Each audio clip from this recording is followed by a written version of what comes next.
অগ্নি জীবনে খুব মহত্বপূর্ণ হয়।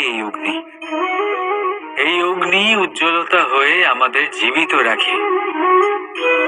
কিন্তু ভাবুন, যদি এই উজ্জ্বলতা ক্রোধের অগ্নি হয়ে দিকভ্রষ্ট হয়, তাহলে কি হবে? একটা ছোট পাতা দিয়ে শুরু করে গোটা বনকে ছারখার করে দিতে পারে। ঠিক সেরকমই মানুষের ক্রোধের আগুনও অন্যদের তো ভস্ম করেই, কিন্তু তার পূর্বে স্বয়ং নিজেকেই ভস্ম করে দেয়। তাহলে কি করা যায়? কি করে নিয়ন্ত্রণ করা যায় তাকে? উত্তর হলো, তাতে জল ঢেলে দিয়ে, জলের মতো বইতে দিন নাকি। ঠিক সেইভাবে যেমন সূর্য নিজের অগ্নিকে তেজ বানিয়ে আপনার কাছে পৌঁছে দেয়।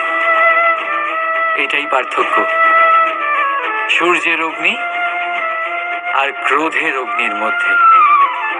সূর্যের অগ্নি বিচ্ছুরিত হয়ে প্রতিফলিত হয়ে আসে, আর সেই জন্যই তাকে তেজ বলা হয়। অন্যদিকে আমাদের ক্রোধের আগুনের কোনো সীমাই থাকে না। তাহলে নিজের অন্তরের শক্তিকে ক্রোধের আগুন বানিয়ে জ্বালাতে চান, নাকি উজ্জ্বলতা বানিয়ে বিস্তারিত করতে চান? সিদ্ধান্ত আপনার। রাধা রাধা। এই সংসার অনেকটাই বড়, আর আমরা তার কাছে অত্যন্ত নগণ্য। এই সংসারে এমন অনেক মানুষ পাওয়া যায় যারা বোঝান যে এই সংসারটা কতটা বড়, কতটা অদ্ভুত, কতটা সুন্দর। আর এই সংসার রচনা করে পরমেশ্বর কত মহান এক কাজ করেছেন। কিন্তু আপনি এই জীবনে মাত্র কয়েকজন মানুষকেই পাবেন যারা আপনাকে এটা বলবেন যে এই সংসারে আপনি কতটা গুরুত্বপূর্ণ, আপনি কতটা অদ্ভুত। যদি আপনি তাদের সাথে থাকেন, তাহলে তারা নতুন কিছু সৃষ্টি করতে পারে, এই সংসারকে আরো কতটা পবিত্র করতে পারেন। তাই এই সংসারকে গুরুত্ব না দিয়ে সেই মুষ্টিমেয় কিছু মানুষকে গুরুত্ব দিন, কারণ তারাই হলো আপনার আপনজন, আর তারাই আপনাকে সঠিক পথে চালিত করবে। মানুষকে তো বর্ষার স্রোতও বয়ে নিয়ে যেতে পারে, তাকে সাগরও ডুবিয়ে দিতে পারে, কিন্তু গঙ্গা জল সবচেয়ে বেশি শুদ্ধ, কারণ তার কয়েক ফোঁটা মানুষকে মুক্ত করে দেয়। রাধা রাধা। এ হলো একটা পাতলা সুতো।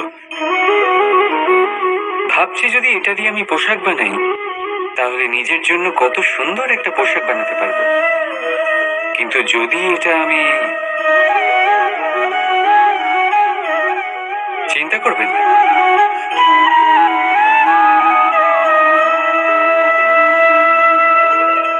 দেখুন এই সুতো জোড়া লেগে গেল।